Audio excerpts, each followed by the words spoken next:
बिस्मिल्लाहिर्रहमानिर्रहीम। अस्सलाम वालेकुम। आप देख रहे हैं चैनल 51 और मैं हूं अतीक खालिद धनियाल। नाज़रीन, आज हमने जो बात करनी है बलूचिस्तान असम्बली के हवाले से, वहां पे बजट पेश हो गया, उस हवाले से आज हमने बात करनी है। आपको बताएं कि बलूचिस्तान असम्बली में आइंदा माली साल के लिए 72 अरब 80 करोड़ रुपए के खसारे का 612 अरब 70 करोड़ रुपए का बजट पेश कर दिया गया है। तनख्वाहों और पेंशन में 15% इजाफे की तजवीज़ है। वज़रा के दरमियान तरक्याती मंसूबों पर इख्तलाफात ख़त्म होने के बाद वज़ीर ख़ज़ाना बलूचिस्तान अब्दुर्रहमान ने माली साल 2022-2023 का बजट पेश किया। बजट दस्तावेज़ात के मुताबिक माली साल 2022-23 के दौरान अखराजात का हजम 612 अरब 70 करोड़ रुपए, जबकि आमदन का हजम 528 अरब 60 करोड़ लगाया गया। आमदन और अखराजात को मद्देनज़र रखते हुए बलूचिस्तान के बजट में 72 अरब 80 करोड़ खसारा जाहिर किया गया है।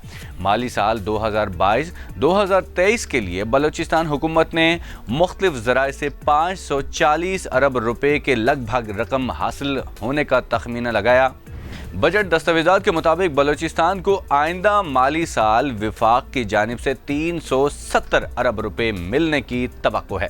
इसके अलावा सूबे को मुख्तलिफ टैक्सों के ज़रिए 48 अरब 37 करोड़ रुपए, विफाकी तरक्याती ग्रांट की मद में 28 अरब 27 करोड़, सुई गैस लीज एक्सटेंशन बोनस की मद में 40 अरब, कैपिटल महसूलात की मद में 12 अरब 21 करोड़, तरक्याती मंसूबों पर गैर मुल्की फंडिंग की मद में 14 अरब 36 करोड़ रुपए मिलने की तवक्को है। नाज़रीन, माली साल 2022-2023 की सूबाई बजट दस्तावेज़ात के मुताबिक आइंदा माली साल कोई नया टैक्स नहीं लगाया गया। आइंदा माली साल सूबे के कुल अखराजात का हजम 612 अरब 70 करोड़ रुपए होगा, जिसमें से गैर तरक्याती अखराजात 367 अरब रुपए और तरक्याती अखराजात 191 अरब 50 करोड़ रुपए होंगे। नाज़रीन, विफाक और दीगर सूबों की तरह बलूचिस्तान की सूबाई हुकूमत ने भी सरकारी मुलाजमीन की तनख्वाहों और पेंशन में 15% इजाफा किया है, जबकि नौजवानों के लिए 2851 नई असामियाँ रखी गई हैं। सेहत के शोबा के लिए 26 अरब गैर तरक्याती जबकि 12 अरब रुपए तरक्याती मद में रखे गए हैं। नाज़रीन, बजट पेश करते हुए अब्दुर्रहमान ने कहा कि अद्वियात की फ्राहमी की मद में 6 अरब 60 करोड़ रुपए रखे गए हैं। ये तो बजट के हवाले से हमने बात की जो बलूचिस्तान में पेश किया गया गुज़श्ता रोज़।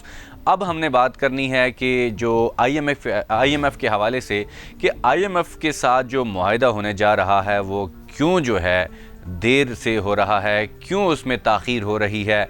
मिफ्ताह इस्माइल कहते हैं कि हमेशा कहा है कि IMF प्रोग्राम और ईंधन की सब्सिडी एक साथ नहीं रख सकते। उन्होंने कहा कि तेल की बढ़ती आलमी कीमत और इमरान खान की गैर फंडिड सब्सिडी ईंधन महंगा होने की वजह है। इमरान खान ने मईशत बर्बाद करके ईंधन पर गैर फंडिड सब्सिडी दी है।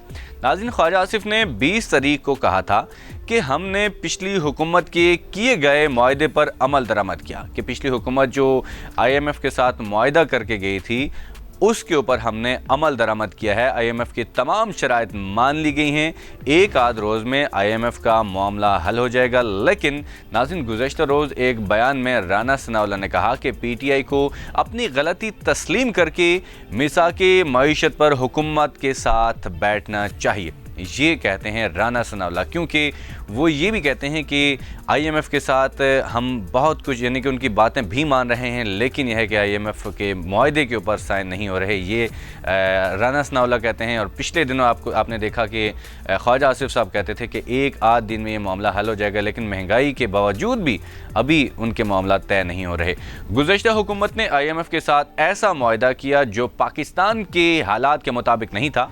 उन्होंने तमाम सब्सिडीज़ को ख़त्म करने का वादा किया, जबकि आवाम की माशी हालत ऐसी है कि हम ये कर नहीं सकते। IMF से मुआहदे में गुज़श्ता हुकूमत ने पेट्रोल पर सब्सिडी ज़ीरो करने का वादा किया। उन्होंने कहा कि IMF के पास गुज़श्ता हुकूमत का मुआहदा मौजूद है। IMF ने वही शराइत रखी हैं जो गुज़श्ता हुकूमत ने उनके साथ मुआहदा किया। رانا ثناءاللہ کا کہنا ہے کہ معیشت پر اسحاق ڈار رہنمائی کر رہے ہیں، وہ حالات سے باخبر ہیں۔ پی ٹی آئی نے معیشت ایسی خراب کر دی ہے کہ اب اس طرح سے کنٹرول کرنا مشکل ہو رہا ہے۔ جب ڈالر کنٹرول میں تھا تو انہوں نے وویلا کیا کہ ڈالر کو اسحاق ڈار نے قید کیا ہوا ہے۔ جب ڈالر کو آزاد چھوڑا تو ڈالر 115 سے 190 پر آ گیا۔ ہمارے 2 ماہ میں ڈالر 190 سے آگے گیا۔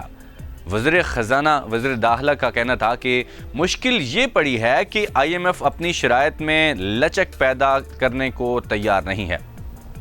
اب وہ یہ کہہ رہے ہیں کہ آئی ایم ایف کے ساتھ جو معاہدے ہوئے ہیں وہ پچھلی حکومت نے کیے ہیں۔ ابھی ہمیں انہوں نے کہا کہ آپ پیٹرول مہنگا کریں، بجلی مہنگی کریں، تب آپ کے ساتھ جو معاہدہ ہوگا اس کے اوپر عمل درآمد کیا جائے گا۔ لیکن اب وہ یہ کہہ رہے ہیں کہ وہ اپنی شرائط جو انہوں نے دی ہیں ہم اس کے اوپر عمل پیرا بھی ہیں، اس کے باوجود جو ہے وہ اپنی شرائط میں لچک پیدا نہیں کر رہا آئی ایم ایف۔ اور آئی ایم ایف سے کہا گیا کہ پیٹرول پر پیسے 3-4 اقساط میں بڑھا دیں گے، لیکن وہ نہیں مانے۔ انہوں نے کہا کہ ہم نے ان کو کہا تھا کہ پیٹرول کے جو ہم نے پیسے بڑھانے ہیں، یہ جو سبسڈی دی گئی ہے وہ ہم نے 3-4 اقساط میں بڑھانے ہیں، تھوڑے تھوڑے کر کے بڑھانے ہیں۔ یہ رانا ثناءاللہ کہتے ہیں کہ ہم نے ان کو یہ کہا کہ ہم نے تھوڑے تھوڑے کر کے پیسے بڑھانے ہیں، کیونکہ پیٹرول ایک دم مہنگا کریں گے تو عوام یہ چیز برداشت نہیں کر پائے گی، اس لیے ہم نے ان کو کہا تھا کہ تھوڑا تھوڑا ہم عوام کے اوپر بوجھ ڈالیں گے۔ لیکن آئی ایم ایف جو ہے اس شرط کو نہیں مانا۔ انہوں نے کہا کہ پیٹرول کی قیمت بڑھانے کے باوجود آئی ایم ایف نے اب تک معاہدہ جاری رکھنے پر دستخط نہیں کیا۔ ڈالر کی قیمت بڑھنے کی وجہ